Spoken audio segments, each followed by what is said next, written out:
Hello everyone and welcome to another episode of KRANKiT Tales. In this one we're going to talk about Italy and something that's really representative to this country that you probably have never heard about. And if you weren't to listen to this, you might have never heard about it. One of the great things about doing this podcast is that it allows me to document myself on some more boutique brands or on some aspects of motorcycles that people might not be that aware of. And this is exactly the case for today's episode, because we're going to talk about TM Racing. Now, when I say this name, there are probably two options. You have either never heard of them, don't know what they do or what are they, or have heard of them. You know that they make motorcycles and mostly dirt bikes, but that's about it. And so in this video, we're going to take a look at this brand, at TM Racing, and see why are they so special. Let's start with the beginning. So first of all, TM Racing appeared in Italy. And the Italian theme is going to be strongly present throughout this video, because a lot of the things that this brand did and does are so quintessentially Italian that, I mean, calling it a stereotype isn't doing it justice. But let's go back to the brand. So TM Racing was founded in Pesaro in 1977. So it's not a recent motorcycle brand. It does have some history behind it. And it was founded by two Italians called Claudio Flenghi and Francesco Battistelli.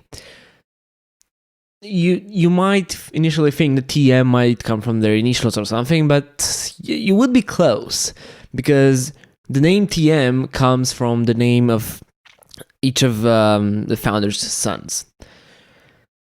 That's a bit less important. What it is important to know is that Claudio actually had some experience with Moto B and with Benelli. Now, Benelli is a brand that you might have heard of. Currently, they do some sort of lower-end, like, bit budget motorcycles. But Benelli it's basically a brand that has an extraordinary history behind it. So let's go back to TM Racing. What exactly do they build? If you were to create a metaphor for the products that they put out, it would be the limited edition Ferraris of the dirt bike world. I know that the idea of a Ferrari or of an exclusive dirt bike sounds wild. It sounds pretty amazing in a way, because when you think about exotic stuff, I think about beautifully clean Ferraris with nice lines and stuff like that. You don't think about motocross. You don't think about enduro. You don't think about flat tracks. And speaking of flat tracks, in order to be able to get a bit more in depth with this brand, I think it's important to understand their current lineup. They have quite a lot. So if you go onto their website, you'll find 5 categories with a lot of motorcycles.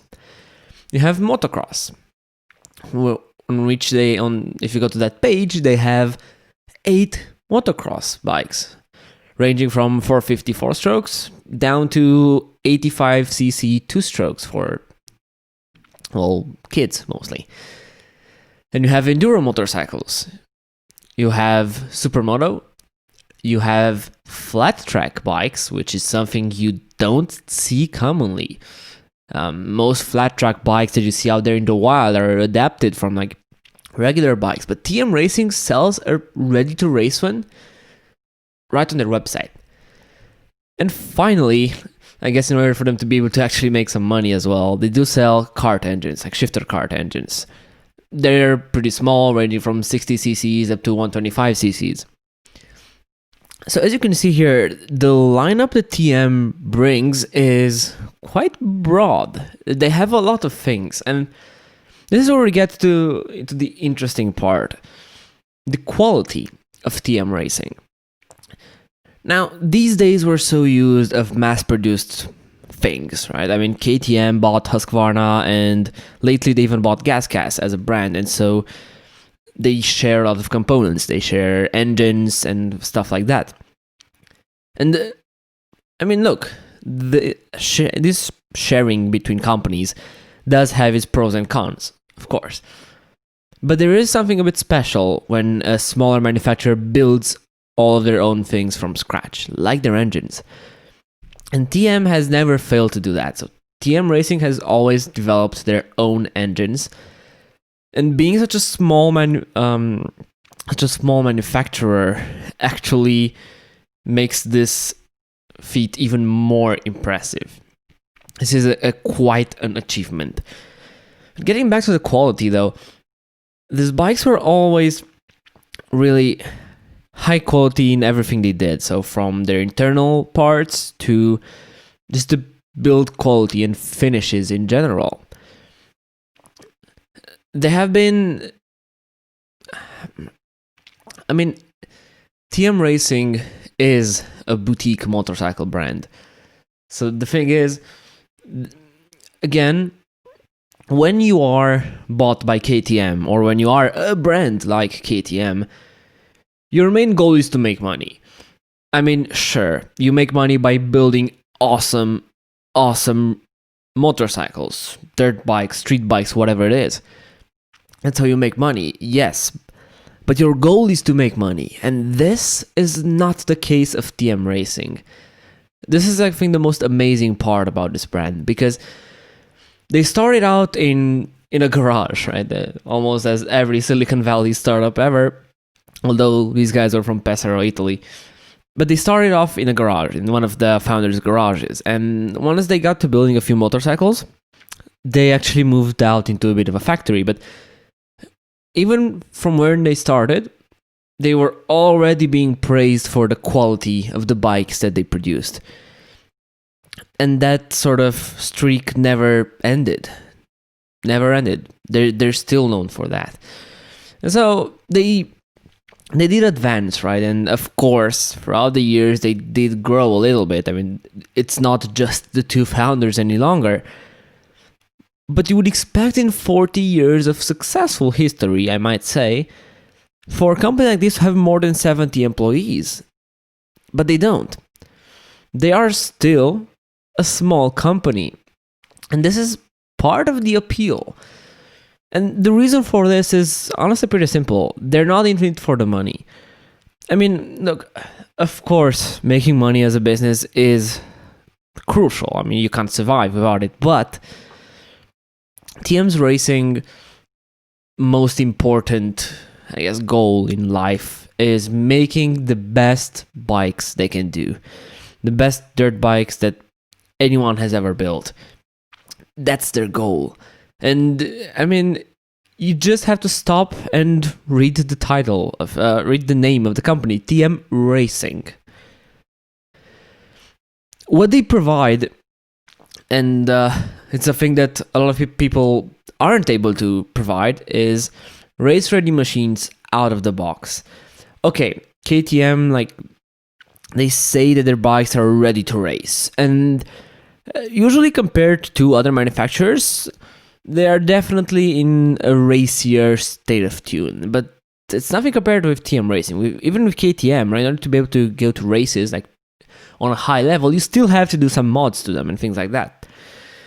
TM Racing is a bit of an odd one in this case, because their bikes aren't cheap, right? They're not the budget KTM, they're not the budget Husqvarna, but they are the more quality KTM or Husqvarna, which I think can say a lot. I think it can definitely say a lot of things about it. Now, they have always been focused on racing, and lately they have been most focused on four-strokes, and to be more specific, to motocross. So if you are into motocross, you might have heard about them. They've been building their team up and things like that. They even went into Moto3. Because in Moto3, you are limited to 250cc engines, and then, well, this was right up TM Racing's alley. They built those engines, and they've been building them for quite a while. Let's go a bit through the range and see exactly, because you would expect a boutique manufacturer, right? A small manufacturer to at least have a bit of a limited range, but when you look at their website and when you look at what they produce, you are gonna be amazed. So first of all, we're gonna start with motocross. It's their bread and butter. It's what they're best at. And if anyone has heard about TM Racing, they've probably heard about them from motocross. Of course, they offer a 450 four-stroke. They offer a 300 four-stroke, a 250 four-stroke. These are the only 3 four-stroke bikes, but these are the bikes that they focus on. And you can easily see how they try to compare them with KTM, right? With the KTM's 450, with the 350, and then with the 250. With all original made TM engines and parts and designs. These aren't rebranded KTMs or rebranded Huskies. Next up, also for motocross, they do offer quite an impressive motocross range. They offer a 300 two-stroke, a 250 two-stroke, a 144 and a 125 two-stroke, and an 85 two-stroke for kids. Now, you heard me well here. I said 144 and 125 two-stroke, and actually the story behind this is, in my opinion, really fascinating and really interesting. So, in 2006, the AMA, or the American Motorcycle Federation, they changed some rules for the amateur championship. And what they basically did was that they allowed 144 cubic centimeter two-strokes to compete against 250 two-strokes.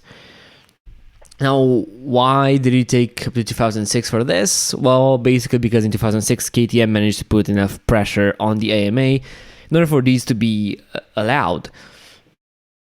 But either way, in 2006, basically the AMA allowed them to use 144 engines instead of 125s. Now, for a bit of a reference, in Europe, they've been racing these 144s against 250s for a while now, so it wasn't anything new, like globally, but for America it was. And here's one place where TM Racing sort of showed their passion for dirt bikes. I mean, look, the difference between 125 and 144, it's not a large one. So what most manufacturers did was they built a big bore kit. Basically, they just, by an aftermarket sort of mod, they increased the size of the cylinder and they made it a 144 and called it a day. And now you're able to compete with 144s.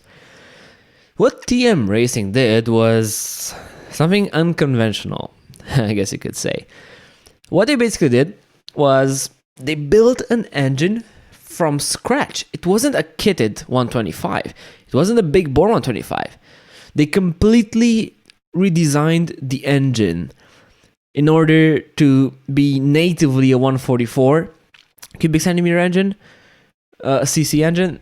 And that to me is absolutely astonishing. How much dedication you have to have for 14 cc's extra or something like that, or 19 cc extra, I'm sorry. TM Racing definitely showed that they're passionate about what they're doing, and then if they were after the money, they would just build a big bore kit for the 125 and sell it. But they didn't. They redesigned it, and somehow, even to this day, they still sell both their 144 two-stroke and their 125 two-stroke. I mean, if this doesn't show dedication and passion for what you're doing, for what you're building, for the sport that you're focusing on, I honestly don't know exactly what does. Now let's go to their Enduro lineup, which is going to take us into a bit of a different story.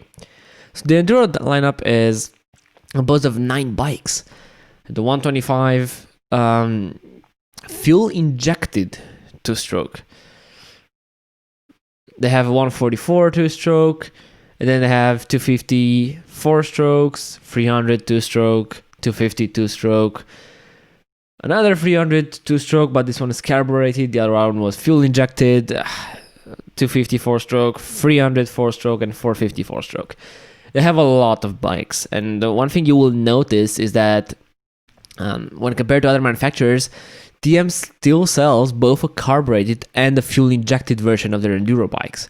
It's something you don't hear, and for the bikes that have went over to fuel injection, namely KTM and Husqvarna, they only offer their TPI models now, which are their fuel-injected models. TM somehow still sells both. And to be honest, TM has always had a bit of a purist mentality towards things. They were really reluctant into putting fuel injection on two-strokes because, I mean, look, they're Italians and they like their old ways. Now, their old ways not necessarily in a bad way, in an outdated way, but in a pure way. So the idea of a two-stroke engine is that it's light, it doesn't have many moving parts, and so it's simple, light, and raw. And they thought that putting fuel injection and fuel pumps and stuff like that would just complicate it unnecessarily, and they had a point. And so for a long time, TM built the most sort of pure two-strokes that you could find out there. They were even really reluctant to putting an electric starter on their bikes for the same reason. Now, you have to appreciate that they weren't that stubborn about it. I mean, they could have just went the route of, no, we're never putting that one. F you guys, we know better. But they didn't. Now, while they were maybe a little bit later on some things, at the end of the day, we got electric starters and we got fuel-injected two-strokes. Which, in my opinion, is a win. It's definitely a win.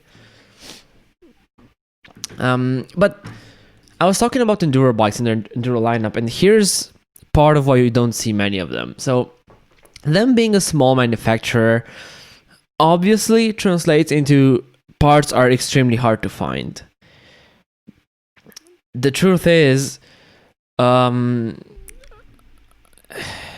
it's really hard to find different things, even the small things, when you need to fix these TM racing bikes. And when you're on the trail, nobody's gonna have TM parts on them.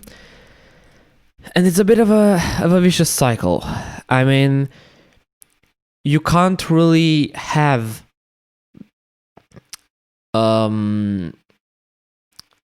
you can't have a lot of parts availability and dealer support without selling a lot of bikes, but then you can't really sell a lot of bikes without having the first part. It's complicated. It's definitely complicated. But I guess what's keeping TM Racing afloat is that they never wanted, or they never intended to be the big mama the big mama motorcycle company. They never intended to take over KTM or other manufacturers. Now the last three categories are a bit shorter, but we're gonna go to the supermoto category, which is a category that TM Racing has actively pursued. Initially I said that if you heard about TM Racing, you might have heard about them from motocross. I might have lied, because actually they've had quite a presence in supermotos as well. They build and develop exceptional engines, and what this allowed them to do was to excel in supermoto racing as well. Now, unfortunately, SM racing isn't that popular in general. It's nowhere near as popular as motocross or MotoGP or whatever. But if you are passionate of the sport, then yeah, you most likely have heard of TM Racing. Now, speaking of niche sports, we have flat track racing, which almost nobody has heard about, but TM Racing builds a bike ready for that, and that's amazing. So it has like lowered front suspension, the entire bike is sort of lowered, and the center of gravity is lowered in order to allow for better flat track cornering, and a lot of other alterations went into this bike, of course. But yeah, TM Racing sells that because they can. And shifter kart engines. The one last sort of nail in the coffin, or the last thing to emphasize the boutiqueness of this manufacturer, is take a look at their website. I mean, look, I'm a web developer, so okay, I might be a bit more nitpicky, but you can see the WordPress logo in the navigation bar of Google Chrome when you visit their website. It's a combination between a nice WordPress theme and lack of attention to details. And this sort of says it all about TM Racing. They never cared about marketing. They never cared about looking like a good company or whatever. They cared about bikes. They cared about motorcycles. It was pure Italian passion for motorcycles, passion for dirt bikes. And it's such an Italian thing to do and to be really passionate about what you're doing and to dedicate your entire life to building just the most amazing machine that you can. And that's why I think TM Racing isn't the most popular, and that's okay. Sometimes for these boutique manufacturers, it's okay to not be popular because they have their following, they have their fan base, and when building stuff like this and with a passion like this, you're likely to be in business for a long time. And I think this is going to be TM Racing's sort of advantage.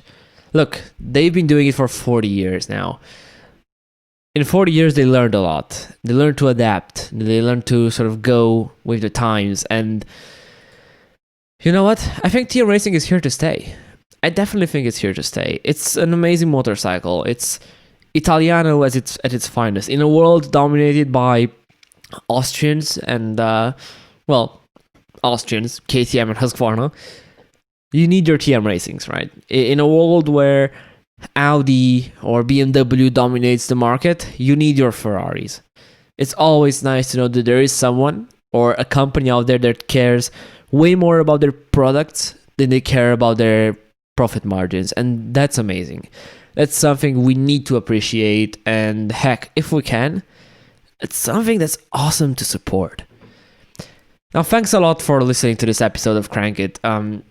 As I said, I love researching these companies like TM Racing, companies that are boutique, that you might have heard about their name, but you don't really know why or don't know what they do.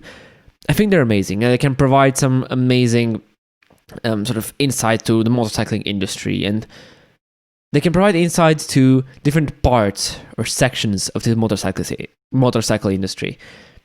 And that's amazing. Thanks a lot for listening to this podcast. I hope you enjoyed it. If you did, I just launched our first ever proper movie about the Yamaha FZ6N on the KRANKiT YouTube channel. Please go check that out. I've worked a lot on it, like for a few weeks. It's a bit of a cinematic review with a storyline and stuff like that. I really hope you enjoyed it. So, yeah. Thanks a lot for listening to this, and